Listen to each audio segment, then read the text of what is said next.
All right, Chris has dug back down and ripped the curb out.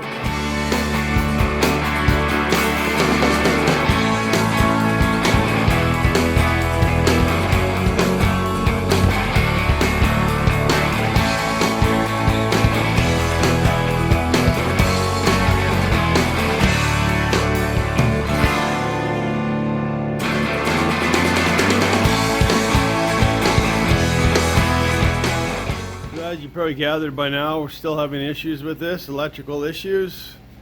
I'm not sure why, something to do with the main harness, I'm sure. Short of changing out the main harness, we're gonna get Chris to have a look at it again. He's got some other ideas, so see what happens. And I know you guys are probably sick of seeing us work on this machine, but there's no one more sick of it than us. I'm just tired of this. It's just gone on too far, too much money. I don't know. We'll see how she goes. She's aptly named. That name's gonna stick with her forever. Okay, we got Chris here again, once again, every time. Got a wiring diagram that he worked all night on, tracking down all the wires. So we're gonna test, see if there's any broken or grounded wires coming off of the unit. That's the Dynatec, so we know there's nothing wrong with this one. But the rest of the harness, who knows, because we've seen several places where we've had to fix stuff, and so anyways, we'll leave it to the professional. Semi-professional. Semi-professional. Yeah.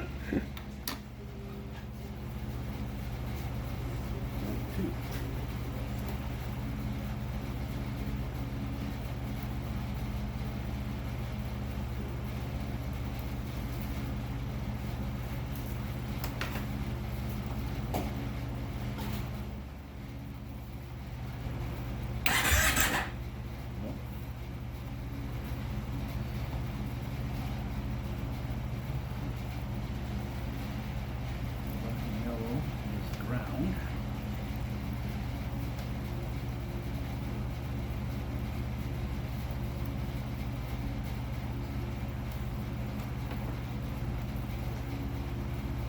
Good ground.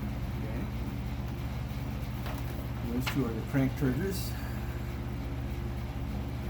So let's see why. This is what I've been doing on my spare time in between fixing this brute, making a little model of the Donaldson shipwreck that we found last year. So we found the problem, or one of the many problems on this brute force. If we followed the Kawasaki diagnostics, it traced us right to change the ignition module. However, that didn't solve our problem. So I had to go back at it and fix it like I fix automobiles with a lot of problems. You always check your powers and grounds. So I had to map out, because Kawasaki wiring diagrams are horrific for everything. I basically mapped out what every wire is on the ignition module and what they did. So first things I did was check the powers and grounds. The brown here is a power, switch power, and the black and yellow is the main ground. This gray is also a power. We had no power on this gray wire. That goes directly to the ignition switch. So I checked the ignition switch. It is not switching to the gray wire. It has a lot of resistance in it.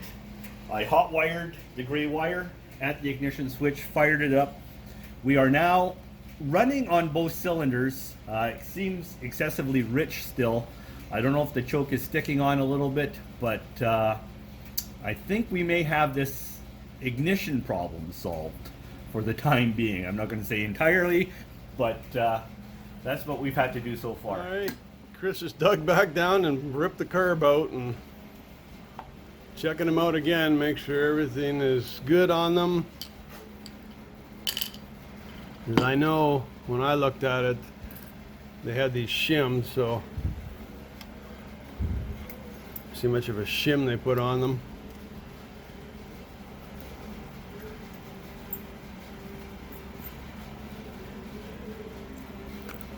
Not like that big.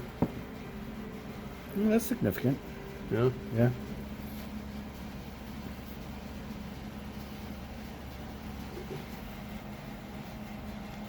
So once again torn down to the cylinders, and fun. Never ends. For Chris, anyways. I just throw money at it, and Chris puts it in.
Ow, Jesus.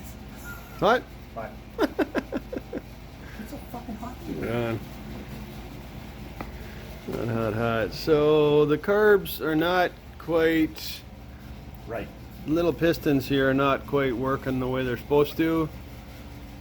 So Chris is gonna take it and, I don't know, stomp on it a few times, throw it in the dirt, stuff like that. Hopefully get her better, but she's seen some rough days, that's for sure.